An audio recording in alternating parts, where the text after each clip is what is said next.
വനത്തിലെ റിസർവോയറിനുള്ളിൽ താൽക്കാലികമായി സ്ഥാപിച്ച പമ്പിംഗ് സ്റ്റേഷനുകൾ.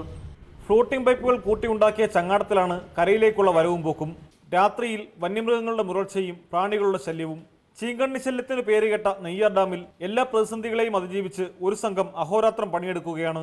ഇപ്പോൾ ട്രജറി പോലും വെട്ടിടാൻ പറ്റാത്ത അവസ്ഥയാണ്. കാരണം മറ്റ് ഒരു ഉറുമ്പ് പോലത്തെ ഒരു പ്രാണിയുണ്ട്, അത് വന്ന് നമ്മളെ ഉപദ്രവിക്കുന്ന കാരണം രാത്രി ലൈറ്റ് ഓഫ് ചെയ്തിട്ടാണ്, എഞ്ചിൻ റൂമിൽ മാത്രമേ ലൈറ്റ് ഇടാറുള്ളൂ.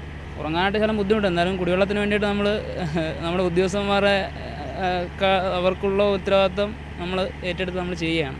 വാട്ടർ അതോറിറ്റി, ഇറിഗേഷൻ ജീവനക്കാർക്ക് പുറമെ കരാറടിസ്ഥാനത്തിൽ പ്രവർത്തിക്കുന്ന സ്വകാര്യ കമ്പനി ജീവനക്കാർ വരെ ഇവിടെയുണ്ട്. വാട്ടർ അതോറിറ്റിയുടെ പമ്പിംഗ് സ്റ്റേഷൻ കരയോട് ചേർന്നാണ് സ്ഥാപിച്ചിട്ടുള്ളതെങ്കിൽ ഇറിഗേഷൻ വകുപ്പിൻ്റേത് പൂർണ്ണമായും വെള്ളത്തിൽ തന്നെ. 6 ജീവനക്കാരാണ് ഇതിൽ പ്രവർത്തിക്കുന്നത്. 3/4 കിലോമീറ്ററോളം അകലെ വനം വകുപ്പ് താമസ സൗകര്യം ഒരുക്കിയിട്ടുണ്ടെങ്കിലും പ്രാഥമിക ആവശ്യങ്ങൾക്ക് വെള്ളമെടുക്കുന്നത് പോലും ദൂരെ നിന്നാണ്. ഒരു സമയം 3 ജീവനക്കാരെങ്കിലും പമ്പിംഗ് സ്ഥലത്ത് വേണം. ഗതാഗത സൗകര്യമില്ലാത്തതിനാൽ ഡീസൽ അടക്കം ഇവിടെ എത്തിക്കുന്നത് ഏറെ പണിപ്പെട്ടാണെന്നും ജീവനക്കാർ പറയുന്നു. ഈ ഡീസൽ കൊണ്ടുവരുന്നതിന് വലിയ ബുദ്ധിമുട്ടാണ്. നമുക്ക് ഡീസൽ ഇവിടെ ബാരൽ നമ്മുടെ സ്പോട്ടിലെത്തിക്കാൻ വളരെ ബുദ്ധിമുട്ടാണ്. വെള്ളത്തിൽ കൂടെ നമ്മളുണ്ടാക്കിയ ഒരു ചെറിയ ഫ്ലോട്ടിനകത്തൂടെ വെച്ചുകൊണ്ട് കെട്ടി വലിച്ചുകൊണ്ടാണ് വെള്ളത്തിൽ കൂടെ കെട്ടി വലിച്ചുകൊണ്ടാണ് വരുന്നത്.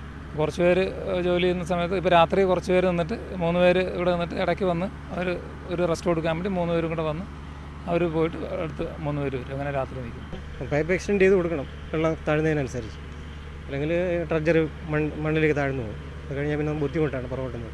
പൈപ്പുകളും മറ്റും ചുമന്നാണ് സ്ഥലത്തെത്തിക്കുന്നത്.